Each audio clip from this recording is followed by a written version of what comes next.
Hey guys, right here are the new Sony WH-1000XM6 flagship wireless headphones. Today, in this video, I'm putting them through the buyer skip treatment. You know the drill, pros, cons, and whether these are worth your money.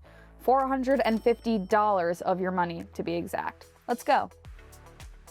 Okay, let's check these out. Sony has kept the general design language and that lightweight feel that the previous models of the XM line are known for, but these have a wider asymmetrical headband to help both with orientation, making it easier to tell which side is which, and it's also for distributing pressure more evenly. For me, personally, I thought that the XM5s were the most comfortable headphones ever, and maybe it's just me getting used to the new shape, but I haven't found the XM6s quite as comfortable for long sessions. But on the portability side, Sony finally gave us what we've been asking for. The XM6s go back to a foldable design, which the XM5 ditched. That means that these are going to take up way less space in your bag or suitcase. Then we have the new case, which is not only smaller, it actually feels more premium with this magnetic closure on the side that's super easy to pop open and back shut.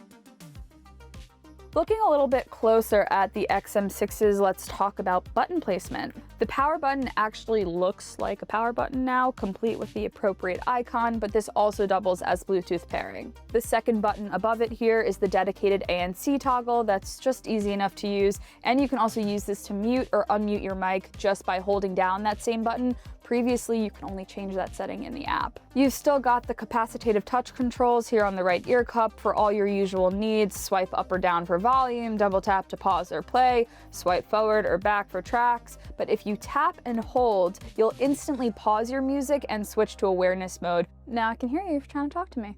I love this feature. It's super convenient, even more so than speak to chat, which basically does the same thing, but you actually have to start talking for that to kick in.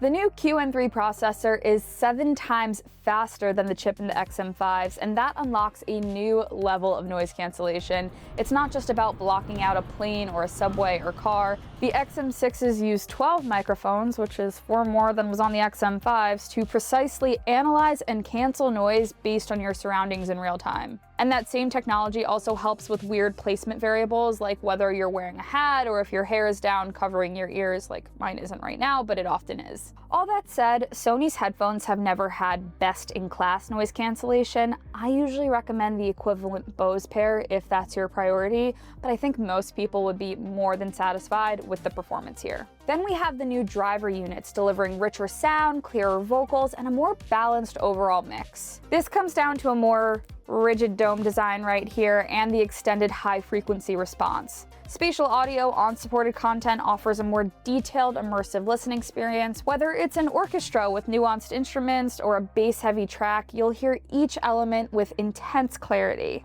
Similar to what I said about these not being the best-in-class noise-canceling headphones, they're also not the best-in-class sounding headphones that I've ever tested, and I think some of this new clarity comes at the cost of the soundstage. From a listening perspective, things sound just a little bit tighter compared to the XM5s. That's just something I would keep in mind. Sony didn't mess around much with the battery life. You still get 30 hours of playback with noise canceling on, or up to 40 hours with it off, which holds its own against all the top tier competition. But here's where it gets better. You can now listen while charging, which kind of sounds like a small upgrade, but if your headphones die mid-flight or in a meeting, that'll come in very, very clutch. The XM5s didn't let you do this. Fast charging is also still here. Just about 3 minutes gives you about 3 hours of playback for those times where you're in a crunch.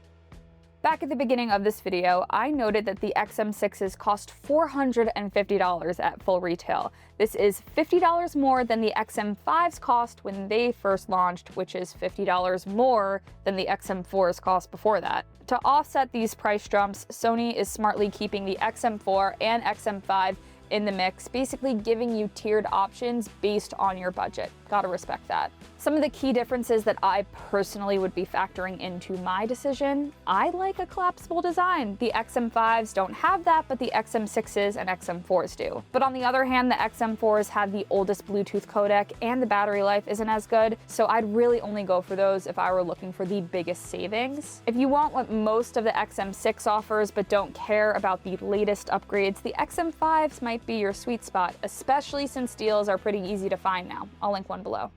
So should you buy or skip the Sony WH-1000XM6 headphones? If you want the most premium version of Sony's wireless headphones, better ANC, clearer sound, and the foldable design finally back in play, and you don't mind that price bump, the XM6 is a pretty easy buy. But if you're more value focused and can live without these refinements, check out the XM5, still some of the best and most comfortable headphones you can buy.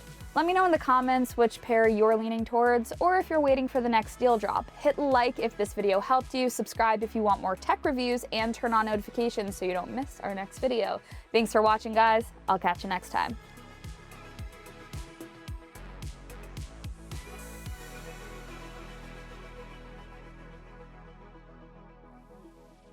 The XM6s costs $454.